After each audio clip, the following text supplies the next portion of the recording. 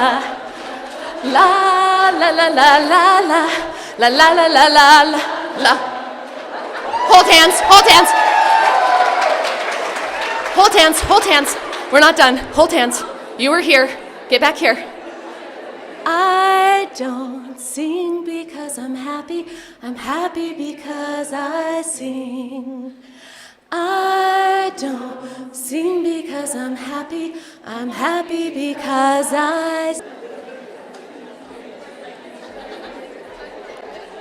So fun.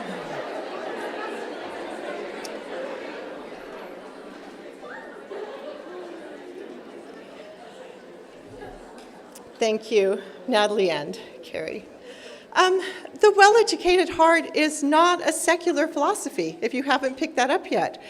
I often say to try to create a learning environment like this without God is like trying to garden without sunshine. Pestalozzi also understood this, and like I said, looked to mothers to connect their children's hearts to God. Charlotte Mason taught, true education is between a child's soul and God. She said, God is himself personally the imparter of knowledge, the instructor of youth, the inspirer of genius. Michelangelo knew his unassisted heart was barren clay. We look forward to that day Isaiah saw, where all our children will be taught by the Lord. He is the good shepherd, and his sheep hear his voice. Much of the work we are doing with the arts is to soften and open the hearts of our young people so they can hear his voice and be instructed by him. Hard hearts block that voice. George Washington Carver understood this truth very well. He was the son of slaves, yet he went on to bless the lives of millions, not only as a scientist, but as an extraordinary human being. He readily acknowledged the Creator gave all knowledge to men, and that knowledge was intended to be used in the service of other men. In one of his addresses, he said, "No books ever go with me into my laboratory. The thing I am to do and the way of doing it come to me. The method is revealed at the moment I am inspired to create something new." He was mocked for saying these things. The New York Times ran an editorial. It is to be regretted that Dr. Carver should use language that reveals a complete lack of the scientific spirit. Real chemists do not scorn books, and they do not ascribe their successes, when they have any, to inspiration. Carver was deeply wounded that anyone could so misunderstand his words. He had never said that information was in conflict with inspiration, nor that the help of books and the help of God were mutually exclusive. He took no books into his laboratory because if the things he hoped to do were already written down, there would be no point in his trying to do them. He was a creative scientist, striving to unlock doors that had never before been opened, and neither his objectives nor the means by which he planned to reach them was in any book. But he had devoted his life to intensive study, preparing himself for this work. And whatever he had achieved was a result of his learning and experience, without which he never could have aspired to the Lord's essential guidance. This is the pattern for learning and creation that you learned about in the Catch the Vision course. Sadly, God has been pushed out of our schools, and faith is under attack at every level. I bet there are few in this room who don't have a family member or a close friend that hasn't gone through a crisis of faith or who isn't questioning their faith. It may even be you.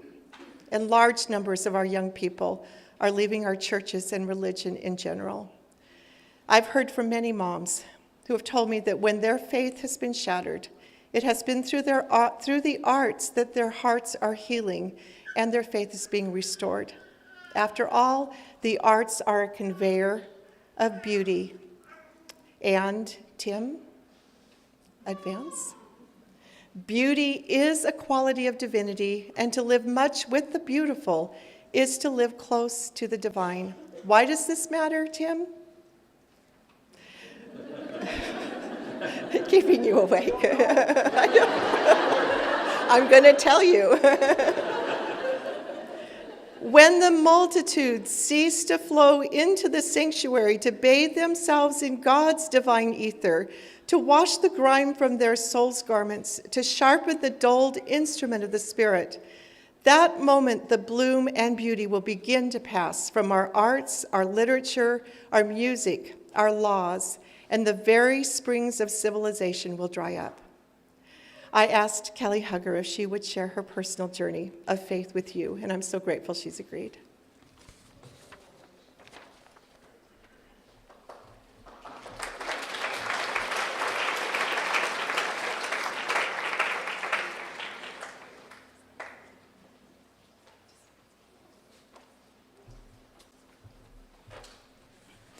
Hi. Thank you. Marlene just said earlier that the arts have the power to heal and change us, and that's so much better than what I wrote for my introduction. I want to just share my personal story, my journey, about the profound impact the arts have had on me and the impact that they're having in your homes right now as you're doing this work. My journey is a journey of faith lost and faith found. So let's go. I am grateful that the seeds of my faith were sown from the earliest memories that I have. I grew up in a little RLDS church in the Florida Panhandle and later in the Missouri Ozarks. My faith was shaped by my church, my parents, and a rich heritage of ancestors. I had everything a child needed. I had great parents. I had a large, loving grandmother with a booming alto voice and spearmint gum in her purse. I had a whole gaggle of aunts and cousins doting on us kids, and they could fill the fellowship hall with a potluck that could warm the coldest soul. It was in this place right here, beside my grandmother, that I first remember feeling the Spirit. I can remember the piano plunking at a hymn, my grandma and aunts singing in slightly off-key harmonies, and their strong southern drawl, the swish of skirts on either side of me, the musty smell of green carpet and pew, and a warm hand to stay my wiggles. I remember his presence coming over my 4-year-old heart, like the warmth of family, but a little more. Like the calm of the morning, but a little more. Like a song before bed, but a little more. Many times since, I have felt the presence of God in my life, but I find it interesting that this first moment was wrapped in a song. I believe that music is the first language of the Spirit, and I'm so grateful Carrie teaches us that. A year later, my family moved north to Missouri to be near my mother's family, where I was once again taken in by a grandpa who showed me the stars, a grandma who filled the house with music, and great-grandparents who showed their kindness and shared their testimonies of faith over a game of cards and apple pie. I was raised by storytellers, scripture teachers, musicians, home cooks, gardeners, nature lovers, and the immeasurable influence of endless days by myself on that very countryside in that picture. What my parents gave me, whether they knew it or not, and we can stay on that other side. What my parents gave me, whether they knew it or not, was contact with all the ways that keep the heart warm: music, art, story, poetry, and nature. However, and you can go ahead now. However, in 2000, the church that was our family's entire foundation made a decision at World Conference that left the organization and our family splintered. I watched my parents walk out on a Sunday morning. My dad was the pastor. I watched those storytellers, amateur astronomers, home cooks, scripture teachers, musicians, and nature lovers turn on the church, turn on each other, and turn in on themselves in mourning. I watched my entire foundation crumble. So I did what any kid would do. I turned to my friends for guidance, a practice I would continue into my adult years. It wasn't all bad. I knew the Spirit. I would catch little glimpses of him from time to time. I felt his warmth while reading James Herriot's Treasury of Animal Stories for Children. I snuggled up close to them, recognizing God's gift in his creations. I knew it was him. Next slide. I knew it was him when my little son noticed the first hyacinths of spring. I noticed the wonder his creator put in his heart. And I felt him when I met my wonderful husband of 17 years. I knew his voice when he led us to Texas 10 years ago, and when he led us here, this is home, to Missouri last year. However, in the midst of the social and political upheaval that in recent years has divided the closest of friends and families, I found myself in the middle of a real faith crisis. I had spent many years looking to other people to guide my faith, and as a consequence, I began to leave my convictions to the loudest public opinion. I looked to science, the not heart-based science, to assure me that if I did everything just right, I could drive away all my fears. I let experts tell me that the answers to my deepest questions of life and suffering were found somewhere inside myself, if I just looked hard enough. And somewhere in the process of trying to rationalize all that was eating my soul, I faced the thing that I had up to this point been able to avoid, the hardening of my heart and the rejection of faith altogether. For 2 dark years, I lived in this state of turmoil. It wasn't that I was just on the verge of rejecting God. It was that I had lost the eye to see the way his hand works with his creation. A hardened heart is one that has lost its sense of wonder. And wonder itself comes from God. Next slide. Psalm 65:4 says, "Blessed is the man whom thou choosest and causest to approach unto thee, that he may dwell in thy courts." And how does God cause us to approach him? Through awe, through wonder, through beauty, through love. The rest of this psalm goes on to say, to describe the awe of God's hand found in nature. He setteth fast the mountains. He stilleth the voice of the seas. He maketh the outgoings of the morning and evening to rejoice. He visiteth the earth and watereth it. The valleys shout and sing for joy. And how much wonder is there in that? We were not created to have hard hearts, and thus it is a miserable place, especially for someone who knows the warmth of love, nature, music, poetry, and good stories. The year before I found the Well-Educated Heart, I had chosen a homeschool curriculum that aligned with the prevailing notions of the socio-political hour. Though it promised to give us freedom in the truth, backed by science, I found that we were not happy at all. You see, my inner turmoil was spilling over into my family. My children were becoming jaded, being immersed in a strange kind of self-loathing that focused on the worst parts of our country's past and our own ancestors' heritage. This self-loathing came to a head right as I reached the peak of my inner faith crisis. My hard heart had been working to find relief in all sorts of ways, being right, science, self-discovery, but seeing my children's hearts becoming hard was more than I could bear.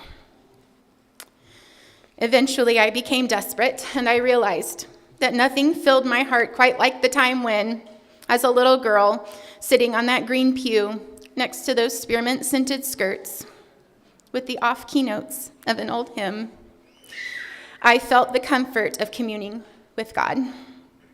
Finally, by myself, alone with God, I prayed, "If you are real, show me. I don't know where to go. Lead me." and he answered me in the voice of an off-key song. He was so faithful to answer me. His voice was so reassuring and wise, like the relief you feel when the poets understand you. Recently, I read a poem by Robert Frost that gave me just this reassurance, and I'd like to share it with you. But first, I want to show you this place, this picture. I want you to have the image of this, because this is the image I remembered as I read this poem for the first time. I stood inside this building just the other day, and I watched the sparrows fly in and out of the windows. And everybody's sad that this building is deteriorating, but I want you to imagine the joy of the birds as they're making their nest in their home. The Need for Being Versed in Country Things by Robert Frost. The house had, it's okay to stay on the church slide. That's okay. The house had gone to bring again to the midnight sky a sunset glow. Now the chimney was all of the house that stood, like a pistol after the petals go. The barn opposed across the way that would have joined the house in flame, had it been the will of the wind, was left to bear forsaken the place's name. No more it opened, with all one end for teams that came by the stony road, to drum on the floor with scurrying hooves and brush the mow with the summer load. The birds that came to it through the air at broken windows flew out and in, their murmur more like the sigh we sigh from too much dwelling on what has been. Yet for them, the lilac renewed its leaf, and the age elm, though touched with fire, and the dry pump flung up an awkward arm, and the fence post carried a strand of wire. For them, there was really nothing sad. But though they rejoiced in the nest they kept, one had to be versed in country things not to believe the phoebes wept. Robert Frost spoke to me, a friend from the grave, to assure me that there is joy to be found in loved things lost. Even my very foundation of faith, which stands only as remnants now, but how it held me while it stood. Sorry. My foundation left me with so much beauty and insight, experience and meaning, and that's the next slide. All that I have become, even in the ruins, and all that I have to share is for those who might come to find a place to nest in my heart. When I asked God to lead me, it wasn't just for my sake. It was also asking for deliverance from a very real pit I had dug for my own family. I needed practical guidance to forge a new path from the one we'd been on. And not long after praying that prayer for divine guidance, by some miraculous turn of fate, I found the well-educated heart. And that's the next one. Yes, praise God. Thank you. And in 2020, the process of rebuilding my soul began in earnest. I tell people I don't know how I found Libraries of Hope. I think the details are fuzzy because once I stumbled on it, I knew it was the Spirit, and I immersed myself in it fully. What I found wasn't just a curriculum for my kids. It was what our hearts were longing for. I would like to make this proposal to you. The most impactful ways the Spirit uses to draw man unto himself are the very ones emphasized in the well-educated heart. Music, art, nature, stories, and poetry are the modalities through which God can work to make a heart soft enough to draw man unto him. We started reading stories that made our hearts happy. We read a history of our nation in My America's Storybook that made us grateful for our freedom, sad for our failures, and inspired by our heroes. We read novels together that knit our hearts in love and set the tone for our home's culture. We read Understood Betsy, and I felt that familiar voice of the Spirit tell me that I could understand the needs of my family. We listened to classical music in the car, though none of us liked it, and the kids complained. They did. But what I didn't realize then was that we were planting the seeds of a passion that one of my kids developed a few years later, and now he plays beautifully. So beautifully, the works of Chopin, Beethoven, and Liszt from his heart. We found a podcast called The Appleseed and started filling our lives with beautiful stories told by real storytellers, and I'm so grateful that Balaam at Home now includes the storytellers as well. It is such a beautiful part of our day. We started taking entire days to explore local parks and become friends with the creeks and live oaks of South Texas. Sometimes a day at the park would take me back to my childhood days out in the woods, and I began to make the connection that what kept my heart warm all those years was found in all the beautiful things that God created for us to experience with joy. Little by little, God worked at softening all our hearts. He worked so gently, so sweetly, without a touch of condemnation or regret. He began a work of inspiring wonder in us, drawing us joyfully higher and satisfyingly deeper every day. Not long ago, my kids and I sat in our living room together as we listened to the day's inspiration station in Balaam at Home. We were encouraged to listen to patriotic music, so we followed the links, and we sang the national anthem, Our Country 'Tis of Thee, America the Beautiful, and the Grand Old Flag. As we sang out, I heard my young children lifting up their voices, and I could sense their pride and their joy in the music. I was overcome with gratitude that we live here. We live there. In the United States, where we can worship and teach according to the dictates of our conscience. In Missouri, where I grew up, and I can pass along for the love for these places that molded me. In the town of Liberty, where we are close to family, and I have been put in the path of so many beautiful co-laborers in this work. And on Hillcrest Drive, where we are surrounded by trees and woods and adopted grandparents on both ends of the cul-de-sac, surrounded by the peace of nature and enveloped in a love for each other inside these wonderful old walls. As Pestalozzi said, when asked to give evidence for his methods, look around. The children are happy, and we are. I am still very much on a path in the wilderness. My church foundation still lays crumbled. My questions still get cried out through tears. It does. My kids still squabble.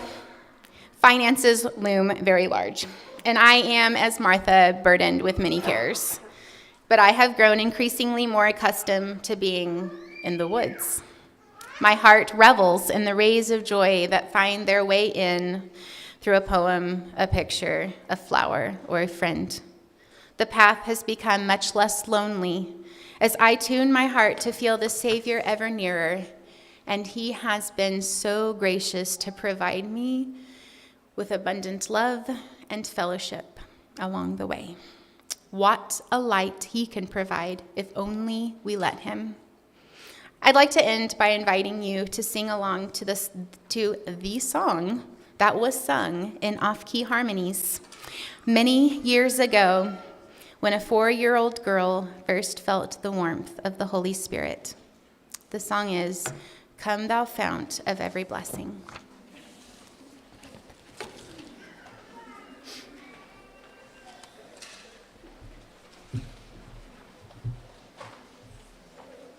Don't lose it, you're going to need the back later.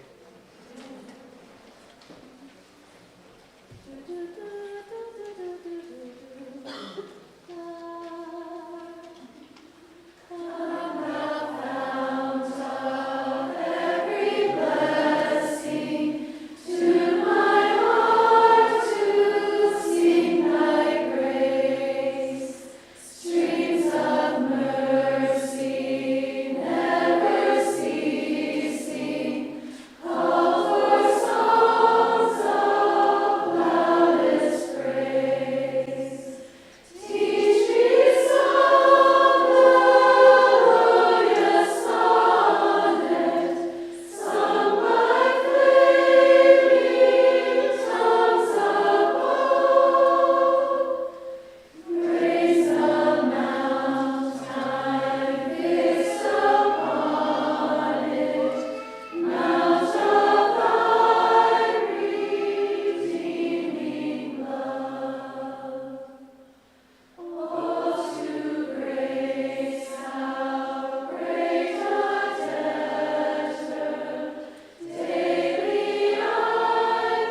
Beautiful. Beautiful. Glorious. Hiawatha was a great chief of the Iroquois tribe in the Great Lakes region who died about 25 years before the Pilgrims landed.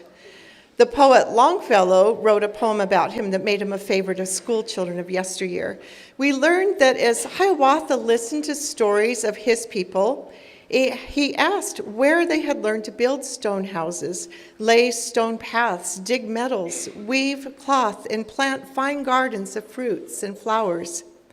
He was told it was tradition that ages and ages earlier, a child of the sun with skin like snow and hair like the buttercups and eyes blue as the lake had come to earth to teach his people.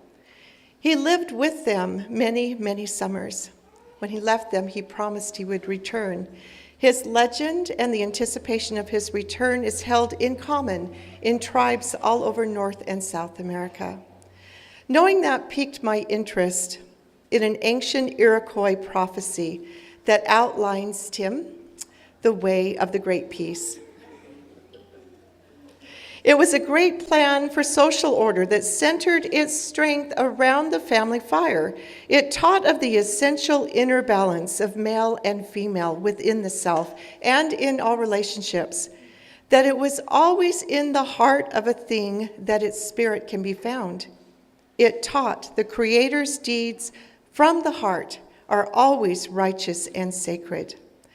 The Iroquois Confederacy planted an evergreen tree as an expression of their commitment to the Great Peace. There should be some words on there. It represented the tree of life, sending its roots deep into the earth to draw its nourishment and strength from the mother, as did the people. The mother was wrapped in a robe of purity and wisdom. The council of grandmothers assured no structure of tyranny or dictatorship could arise. The branches reached high to the heavens to the Father.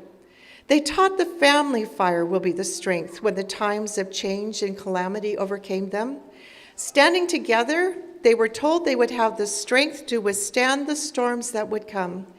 Standing separately, without order, they would easily fall prey to the powers of darkness. Next. This peace which is born of the heart, and the people who live through the heart shall be forever. In the prophecy it said, in a day when the ways of the heart were forgotten, and the great peace broken, some would manage to run away to the hilly country toward the west, where their wounds would begin to slowly heal, and a people would seek once more a peaceful way of life and begin to return to divine order, seeking harmony. The people living close to the earth would learn to become strong in their hearts, and as they began to reestablish the principles of great peace among themselves, people would come to them from all over all nations to learn from them, and they would once again walk the way of the great peace. That which is created shall be born of the heart. Isn't that a beautiful prophecy? I noticed the part that talks about a time of calamity and change. Standing together, they would be able to weather the storms. Standing separately, they would be overcome. It reminded me of a lesson attributed to Aesop. He said a father handed each of his sons a stick and asked them to break it, which they easily did. Then he took several sticks and bound them together and asked them to break them. None of them could. Community matters. A community has been created where mothers who are doing this vital work of the heart can gather and learn from and support each other. No one needs to feel alone. I'm going to turn a few minutes over to Marley Billings, who has done so much to build our Mothers of Influence community over the years, and have her show you around. And she's going to be followed by Lori Gabidis, who leads our live weekly Mother Matters conversations each week in the community. And while you're coming up, next slide, fortunate is the person who has been educated to the perception of beauty. He possesses a heritage of which no reverses can rob him.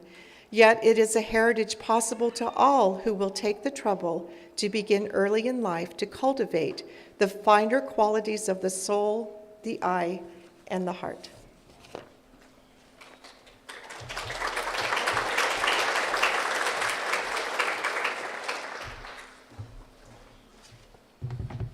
That's not going to work. This podium is crazy. If I could just, you just experience the power of what it means to be in a community. You just experience what it means to be and to call yourself a mother of influence. And as we stand together and sing that song, and we rally around Kelly and we rally around every other Kelly, that's what it means to be a mother of influence. You want me to come closer to the mic? I wasn't in a place where I could print my notes, so I just don't know how to do this. All right.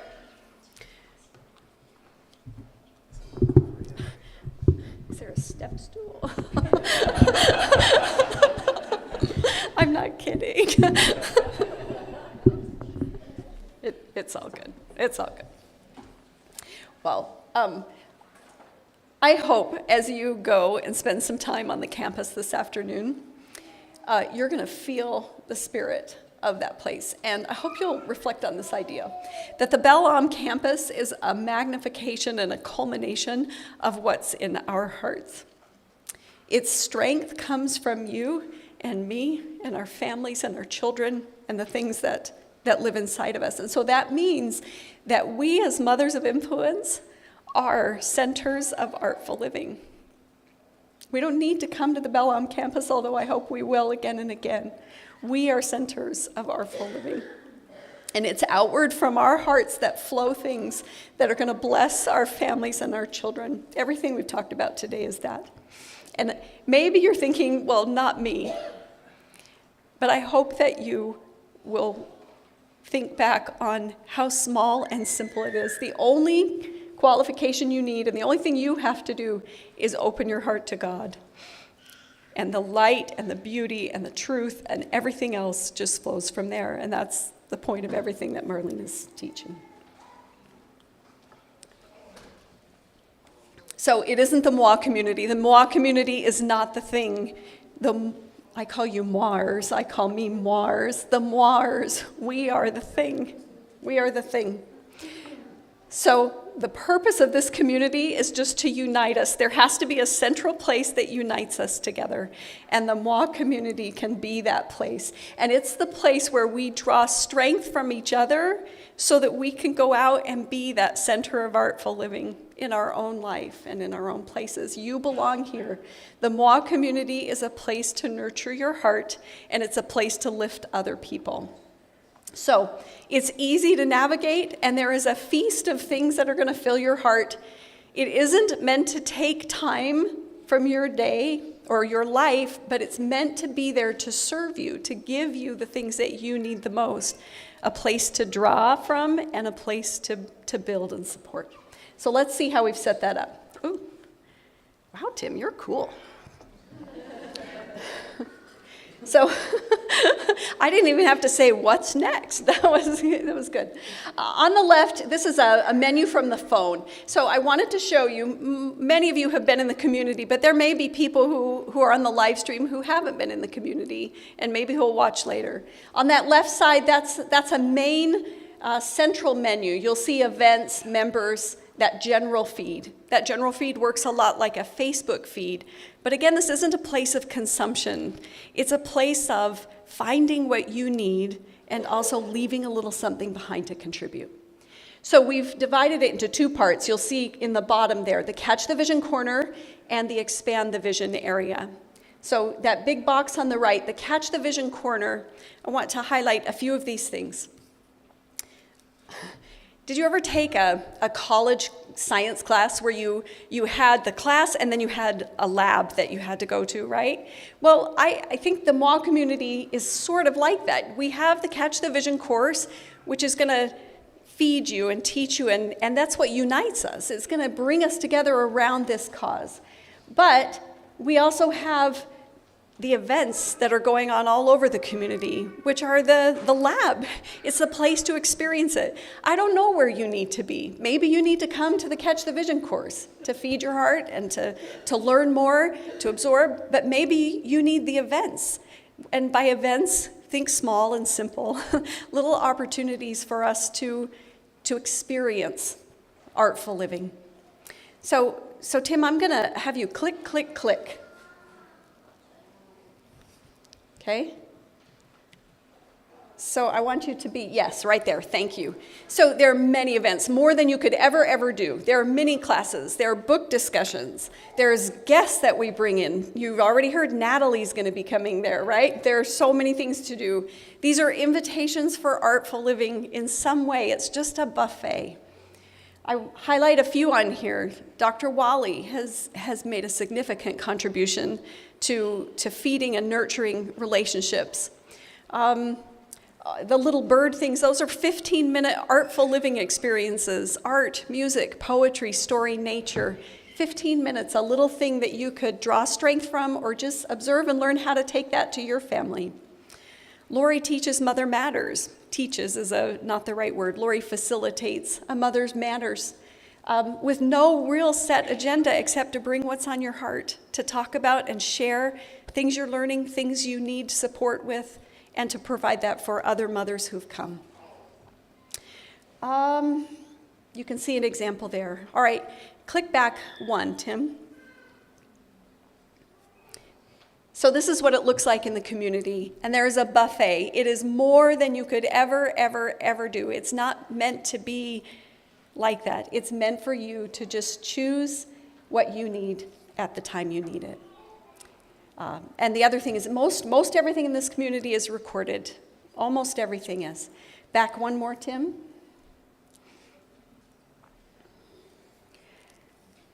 So I talked about the Catch the Vision course, but that's gonna all be here. So if you want to work your way through that, I want you to see those green checks. That's one of the things I love is how easy it is to say, you know, I've done this part, and you can work your way through that Catch the Vision course however you want to or need to.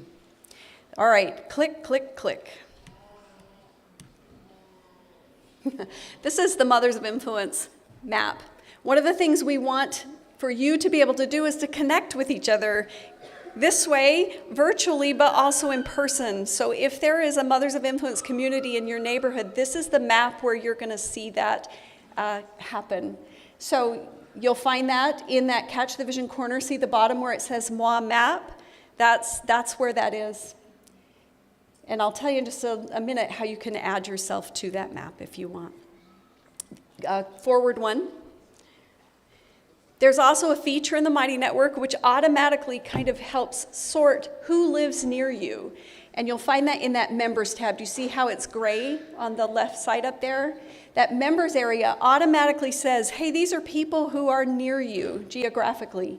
Now, it's possible that there isn't anybody like immediately by you, and so it kind of will say, well, in the next state over, these are the people near you. That just means you need to be more friendly. The recording of this conference might be a great way to start. And sometimes when I can't explain what the Well-Educated Heart is, I just say, I just do this thing. And it has changed my life, and I want you to know about it too, you know? You don't have to give it too many words. Let Marlene do all the talking. Forward one. When you've finished Catch the Vision, and the reason for that is that it really gives us a unified purpose. But when you finish Catch the Vision, the Expand the Vision area is right there waiting for you to go in. You simply need to say, I have honestly completed the Catch the Vision course. We're not keeping track. There's nothing like that. But we want you to come open up the full community to you. So when you finish, this is what's there. The menu looks like this, and so I'm going to go forward. The first thing is these Expand the Vision events with Marlene. They're unfolding right now. So we've had 2. We're about to go to the 3rd. This is an opportunity to go a little deeper, to layer in a little bit more. You learned about it in the Catch the Vision course, and you've experienced these Artful Living things, and now you get to really dive deep and talk about it and share. If you have a moi circle, I hope you'll talk about some of these things with the women that you are gathering with. If you don't, the community can be that place for you, but you aren't alone. But we do hope you'll keep thinking and expanding and growing. You've lit this fire. Now keep the flame going. All right, forward one. There are a couple other resources in that Expand the Vision area. Not work. Oh yeah, it went. This is simplified or abbreviated Mothers University. So this is if you are doing a moi circle, if you hope to do something like that, or even if you just want a little simplified view of that, you'll find that in that Expand the Vision area. We've gone through the first year. We're almost finishing the first year where we've got these resources. Go forward one more slide. I don't want you to live and die by that paper, but it's a suggested way or idea for what you could do in a moi circle together. So we've just kind of, the first year sort of said, here are some things you might want to do together. The idea is that you're doing your own study and your own learning throughout the month. You need a place to talk about that and share that. The second thing is you need something in common that you can begin to talk about and build on together. So there are some ideas. And you need to do. It's just not, you can't just talk about stuff. You need to do, experience, feel. And there are some ideas for you can bring some artful living together in that. So you'll find those in that area as well. This summer, though, we're working on a few more suggested ideas. So if you've been through a first year, we'll do that, add a few more ideas. I hope you'll start sharing your ideas. Like, why it shouldn't just come from a couple people. We need your ideas. And the other, the other is, we're working on how you can bring some more of the spirit of Balaam to your community. Just like Carrie is up here getting us to do crazy singing things, right? What? You know you want to take it home and do it, right? You know you do. So we'll give a few little suggestions for how you can bring the spirit of Balaam to your family, your friends, your neighbors, whatever, because you are the resource. You are a center for Artful Living. Go forward one more. The very last thing in that area is how you can create a moi circle. And I please, it is not a giant thing. It is an expression of carrying forward what you felt here into your own neighborhood or where you live or the friends that you know or the family that you love, whether you do it virtually, whether you do it in person in a living room, whether it's at a park. But this is a place where you can gather. If you've completed the Catch the Vision course and you have been in the Expand the Vision area, that's where you can put your moi circle on the map. Okay, one more, Tim. This is not in the public domain. This is Caitlin Connolly, but I love this painting. I'm impressed by this phrase, which is outward from the hearts of mothers. And whatever you have felt today, and whatever you feel as you visit the property, whatever you feel as we're together, I hope you'll take it back with you. I hope you remember your heart is a center for Artful Living. You are the community. The community is not the thing. It's you. It's a place to learn and share. It's a place to lift each other. And I want you to remember that phrase, that mother love works magic, now I closed my thing. Mother love works magic for humanity, but organized mother love works miracles. Thank you, everybody.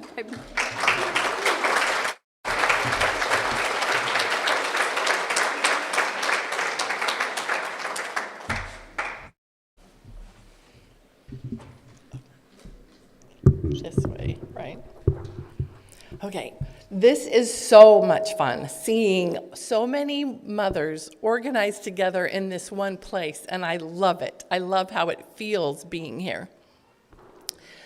I have a very important message to share with you today, but it is not my message, and I want that to be very, very clear to you.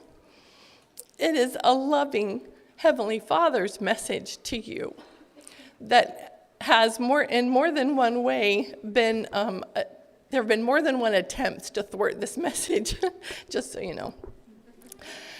There is no one more qualified than you. Mother, they are your children. You have a stewardship responsibility for them. You love them like no one else, with the exception of God. And if you truly partner with God, you have the best partnership. He knows you, and He knows each one of them, and He can help you see what you and they need day by day throughout this entire journey. When you take the time to nurture your heart first, it can't help but flow out of you and bless the lives of all those around you, starting right here with you, and then moving and flowing outward to all of those around you, all of those within your personal circle of influence. So your spouse, if you have one, your children, your extended family, your friends, your community, there is no end to this flow that will come out of you. So think of ways that you can keep wonder alive in you. It has to start here. It's so wonderful and great and good to share good and beautiful things. But if you start here first, it has so much more power to do an incredible work. So I'm going to start with something very, very small. This is if you're a beginner or if you're just you need something to bring things back. This is a little exercise that I do, and there are 3 little emojis you can think of, and it makes it very simple. So you start with a smiley face. Everybody knows the smiley face. So think of something. This is for you. This is not for your children. You're not thinking of an assignment. You're not, what are we going to do this week? No. For you, mother. What makes me smile? Maybe you haven't even thought about that for a very long time. Stop. What makes me smile? I need to do that today. I need to find one of those things and do that thing. Okay, number 2, second emoji is a heart. What stirs my heart? Marlene helped me refine that because I can't remember what I said first, but it's not just fluffy, happy, sparkly, shiny things. It's sometimes those hard things. But there are things that stir our hearts, and we need that. So we need to make time for the things that stir our hearts. Third, I chose for my flower a sunflower. You pick your own flower. What helps me grow? What's going to push me a little bit? What's going to encourage me? What's going to stretch me? What helps me grow? So, what makes me smile? What stirs my heart? What helps me grow? You can start right there. Use these resources, but start there. It'll help you remember. Okay, look for ways to add beautiful things into your day. Doesn't have to be overwhelming. This is simple, easy ways. When mother's heart is warm, it blesses everyone. So look for ways to add beautiful things into your day. Okay, now it's exercise time. You need to be mindful of your neighbor so you don't hurt anyone. But this is participation time. So you're going to do a couple of things for me. And I'm going to try to stay close to the mic, but still illustrate. So you're going to, what are we going to do? We're going to open up our arms. You should open up your arms nice and wide. You're going to go as big and far as you can. You're going to stretch. Yeah, be careful. Maybe a little. See? Okay. So you're going to keep them out like this. Stretch, stretch, stretch. And you're going to lean back. Can you lean back? You're going to lean back. Okay. So you think like this, okay? Think like this. And come back, but keep that feeling of being leaning back, and arms wide, okay? There are a couple of really important things that happen when you do that. So when you lean back and you open those arms wide, this is literally, but really figuratively, you change your perspective. So instead of, and there's a whole long insert, lots of things here, but instead of having this vision, this view of whatever it is that's in your life right now, where you can't see anything else but this, you now have this view. And this thing that was so all-consuming and was causing all the stress and worry and everything is a tiny little piece of this whole wonderful thing. So you have a new, open, wide, clear, maybe even eternal perspective that will change everything. Okay, that wide, open, eternal perspective helps you see much more clearly what He would have you do, what He would have you focus on. We feel freedom to slow down and spend sweet time enjoying the beautiful things that He gave you and me because He knows how much that matters. Okay, second thing for lean back and open wide. You make room. You create a space. Instead of being right here, you create space right here for God to work things out for you, to bless you, to inspire you, to calm your heart, to bring you peace, even to bring you joy. You make room for Him to tell you very clearly and without any doubt, I see you. I love you. I am so grateful for you and what you're doing here. You probably can't see it.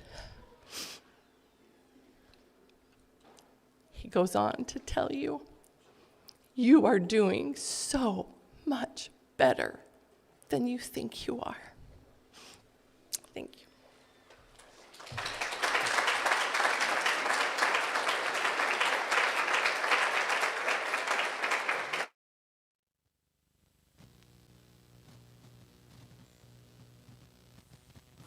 I may not write great concertos.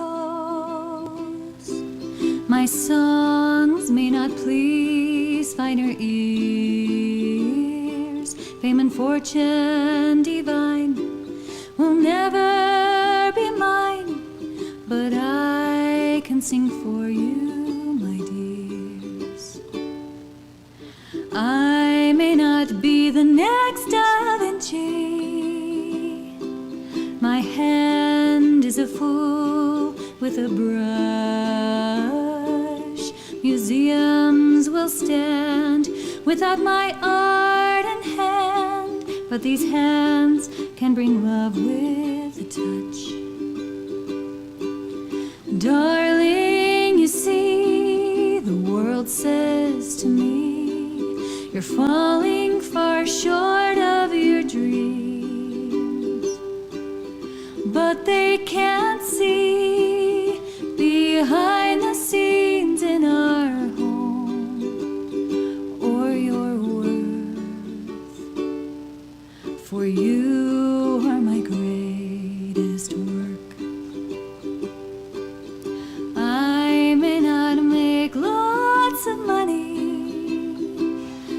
corporate ladder that I mean to ascend. We can live on some less and budget our best, but I'll spend time with you till the end. Darling, you see, the world says to me, you're falling far short of your dreams, but they can't see behind the scenes in our home or your worth, for you are my greatest work. I may not have the fancy things or talent that sets me apart, but I do have the greatest of treasures, for you gave me your heart.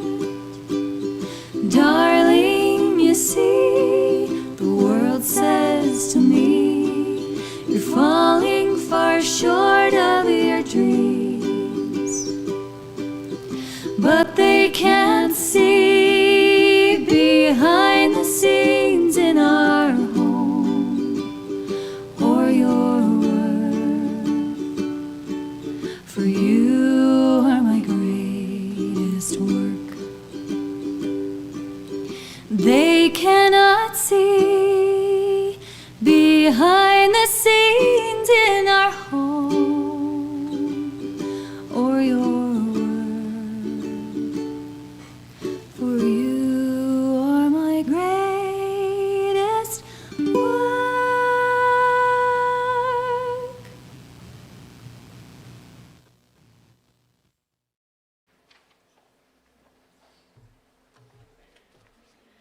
That was written by a mom in our community, Katie Hunter. She wanted to be here today, but she let us watch that. I love it. Do you need to stand up and stretch for a minute? You know, my daughter said I really should give you an intermission and give you a chance to go to the bathroom. And I said, but it's like herding kittens to get you back here. So stand up if you need to rest, stretch your back a little bit. We're coming up on the end, I hope. I've loved everything I've heard, everything. All right, have a sit. That's it, it's over.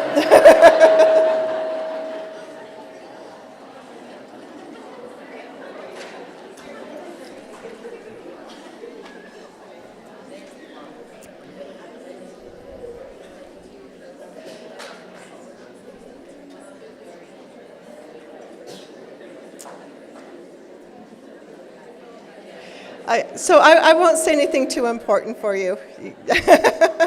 We'll take a little breathe. That's okay, we can go another minute.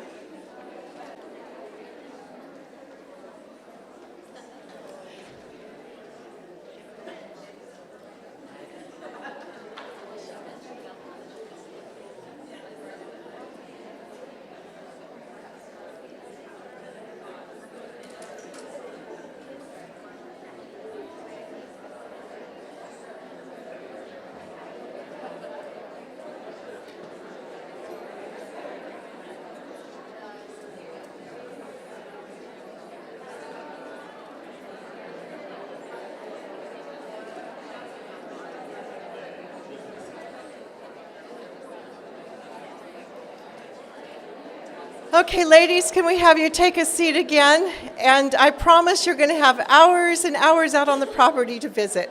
We want to give you more time out there. And yeah, thank you very much for moving that up. Okay. Actually, Tim, can we go back a little bit? Thank you. All right. One of the big reasons we've gathered here is to celebrate the opening of our Bellam Center for Artful Living campus. Sometime I hope there will be a chance to be able to share with you the rest of the story. It has been a story of divine orchestration for sure, and the hand of the Lord has been in it. I want to publicly express recognition and gratitude to Debbie and David Maines, who took a leap of faith and offered the property to us. They are two of the kindest and most humble people you'll ever meet. Sheep have been safely grazing here for many years. What a perfect setting for a philosophy of learning centered on hearing the voice of the Good Shepherd. But acquiring the property has not been without opposition. They agreed to carry a large note on the property for us. And as we got closer, we actually signed the contract once, and it all fell apart. Members of my family were saying, "Mom, you're almost 70 years old. Why are you taking on a financial obligation like this and a project of this magnitude?" And I thought, how can I know what I know and not do what I do? And Debbie, had professionals, lawyers. Our children care about us. They don't want us to do crazy things. And, my attitude is I'm going to be out of here in not too many years. And that's what my kids are afraid of, right? So attorneys that said to Debbie, you have a beautiful piece of real estate here. You will have no problem selling it and cashing it out. Why on earth would you offer a note to a fledgling nonprofit rich in dreams and poor in assets? And there were some they wouldn't even write the contract up. And so we were stuck, and we didn't think we were going to make it happen. And then one night I had a poem come to mind that Tim had shared with me when I had talked to him one night and I was feeling a little discouraged. And this is how it goes. I hope I get it right. "Walk to the edge of the cliff," he said. "I can't, I'll fall." "Walk to the edge of the cliff," he said. "I can't, I'll fall." "Walk to the edge of the cliff," he said. So I walked to the edge of the cliff and he pushed me. And I flew. I shared that poem with Debbie, and she immediately responded back that on their basement there is a photograph of a deep gorge on a sheep ranch they had in Colorado, and that very poem was on it, and it was their favorite poem. And she said to me, "Let's do this." And we both took a giant leap of faith, not for ourselves, but for you, which is at the heart of the spirit of Balaam. Non sibi sed alis, not for ourselves, but for others. I borrowed this motto from the story of James Oglethorpe, who founded Georgia. When he and some of his friends banded together to help some destitute families have a fresh start in a new country, this was their motto: not for ourselves, but for others. What they did for love, not for personal gain. We live in a world that constantly asks, what's in this for me? Or how can I monetize this for myself? Those who will be drawn to this campus will be those who constantly ask themselves, what do I have to give? How many lives can be blessed with the gifts and knowledge and resources God has given me? And oh my goodness, those people are coming. There are 2 seas in Israel. The Sea of Galilee is teeming with life and beauty. Jesus loved to sit by this sea. Not far away is the Dead Sea. There is no form of life that can survive there. Yet both seas are fed by the same waters. What's the difference? The Sea of Galilee has an outlet. It gives. The Dead Sea holds the water all to itself. The more we give, the happier we are, and actually the more comes back into our hands to give. This campus is about growing creators instead of consumers. The campus itself is meant to be a gift from the heart of women to our Creator, an outward expression of our love to Him, a place where He will feel welcome in a world that is pushing Him away, a little piece of heaven on this earth. As a gift from women, it's only fitting that its design will reflect home and garden. It has been said that home is the Holy of Holies, and in it lies the very secret of human progress. The highest civilizations have scarcely, as yet, glimpsed the possibilities of home, and you're nearer God's heart in a garden than anywhere else on earth. Okay, Tim, is this working? These are going to be kind of fast, so I'll just keep pointing to you. For some years, I have seen images of this Center for Learning and Artful Living flash through my mind. It's in a peaceful setting away from the noise of the city.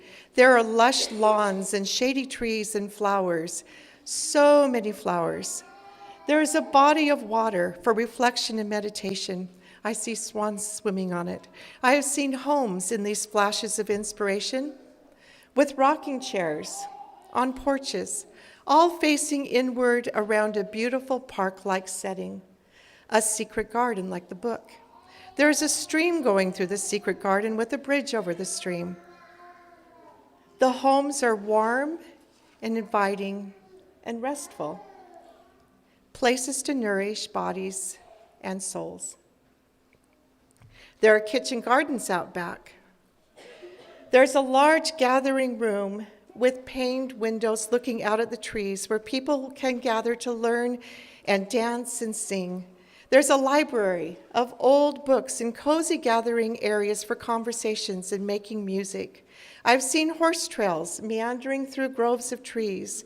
There are fire pits for campfire stories, and greenhouses and beehives and vineyards and orchards. I've seen an outdoor amphitheater for simple plays or musical performance. It is an immersive experience to be there, connecting with real things and with real people, and above all, connecting with God. It is like being immersed in living waters. It is where eyes are made to see, ears are made to hear, and hearts are made to feel all the unseen things of the world, the eternal things, as Paul teaches. It is a place of healing. And what will happen here? There will be week-long retreats for music, for art, for writing, for poetry, for theater, for storytelling. There will be opportunities for families to gather and for couples to strengthen relationships and for mothers to come together for inspiration and support. But I see the primary use of the property as centering on our young adults, who will be invited to step away from the world for a week, or even better, a month or longer, and have an immersive experience. It's inspired by the Danish folk high schools that were started in a time of despair and national decline. There, young adults met with caring mentors who opened their eyes to the world about them, opened their minds to the world of learning, opened their hearts to the world of their fellow men. They helped them come to know the richness of life. Here at Bel-Am, young adults will work alongside skilled workers in learning to build homes and to plant gardens. They will learn to feed themselves in the practical arts of making life-giving homes. They will also have opportunities to learn to sew, to work with wood, to weave, to paint, to create music, to become artisans. They will learn to fall in love with our world by learning to pay attention. Ernest Thompson Seton, who was one of the founders of the Boy Scouts, said that his desire was to lead this whole nation into the way of living outdoors for at least a month every year, reviving and expanding a custom that as far back as Moses was deemed essential to the national well-being. I know we do not know all that will take place on this campus yet, but we know the overall design and the next steps. I'm now going to invite Tim Hall, our amazing technical man, and our campus director, who has worked so hard to prepare the campus for us to visit this afternoon, to show you more of what this will look like and to show you how you can be involved and connected to the Bel-Am dream. And if you'll switch one more quote, I'll let you come up here. There is something in all of us that loves the beautiful. Wrought into the heart of a beautiful thing is the spirit of truth itself. The more we love beauty, the more beautiful we are.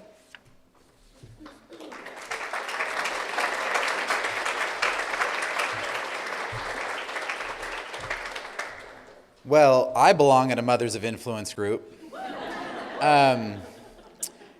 It was a little extreme for those of you who are watching on live stream. This is a women's and a mother's event, but when I came in and saw that there are two restrooms, both with skirt pictures outside, it was almost discrimination. I mean, I was getting close. But I'm really grateful to be here. since I knew I would be one of maybe 3 men in here, I know one of them went bald, so that was a good, manly thing, and I grew this out so we could kind of just compete a little bit here no, I'm just joking. Really grateful to be here. Marlene said something really important about the campus, and my job isn't to inspire you with the well-educated heart today. I couldn't do that near as well as those who've gone and already done that. I'm going to be a little more practical about the campus, and I'm here to answer a couple of questions. What is it going to be? How can you be involved? That's what I'm here to answer. Marlene said that it's a place for creators, not consumers. So, Disneyland. Not the same, right? You won't stand in any lines. If you walk up somewhere when you come this afternoon to the property, for those who are here local, or for those who are on the broadcast, whenever you're able to visit, if there's a line for something, go somewhere else. There's 160 acres, okay? So it's not like you need to bunch up anywhere, okay? But really that culture of creation, rather than a culture of consumerism, is by far more difficult to build than the physical structures of the campus. We can build buildings, we can build garden beds, but building a culture of creating, building a culture of contributing. And here's the big thing. People think they're not going to have as good of an experience if they're not a consumer. That's what we've been led to believe. Like, oh, it's better if I could just show up, plug and play, they're going to do some stuff, it's going to be entertaining, and we walk away happy. But it's not true. And you all know it's not true.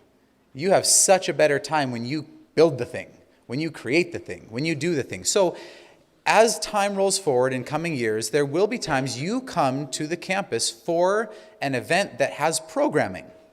There will be things to listen to. There will be experiences to watch. There will be performances. There will be a lecture to listen to. But in that same day, I'm going to make sure you get sweaty, okay?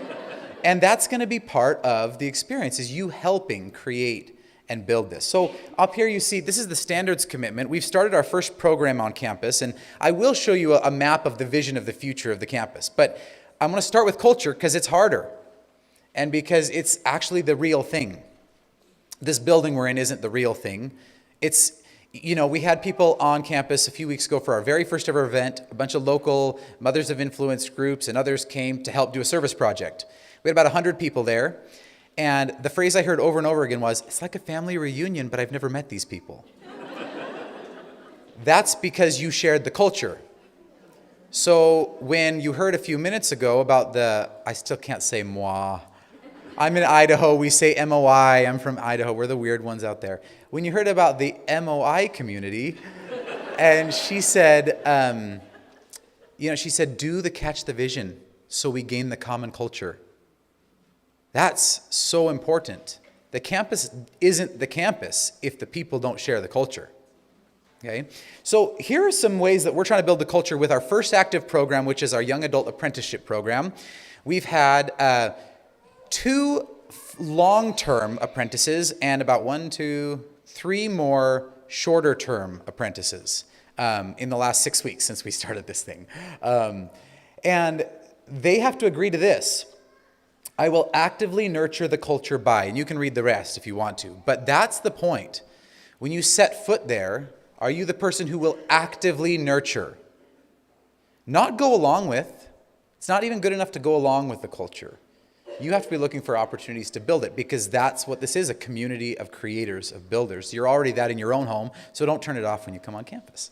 I want to share, just to highlight a couple of these really quick. The first one, I'll actively contribute my effort, time, and talents to the work of Bel-Am.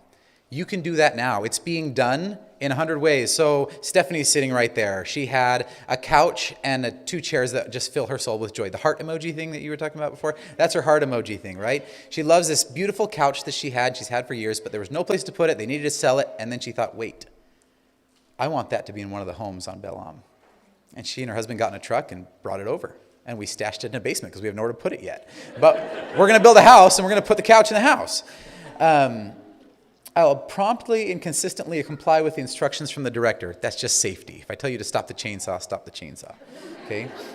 The third one, engaging with the arts daily, I made a commitment to Marlene when she asked me to come help with this, that we would do the arts on campus every day. And we do. Some of you spent the night there the other night and came up for devotional in the morning, and you got to experience a bit of that. And you can read on through them. I want to go to the second section. My thoughts, attitudes, and words and actions will create a welcoming culture where people, regardless of religious or other differences, are trusted, loved, and valued. That's hard. It's easy to say, like, oh, when somebody's a different religion than me, I'll speak nicely. That's easy. But it goes into everything. When kids are too loud and obnoxious and you're trying to focus on something, do your words and your actions and your thoughts create an environment where everybody, including the 3-year-old, feel loved and trusted and welcome. So this is just a bit of a glance here. My use of technology, I agree not to bring or use headphones. I have not put a headphone in my ear on that campus since I moved there, not once, and I won't do it because it has to be different.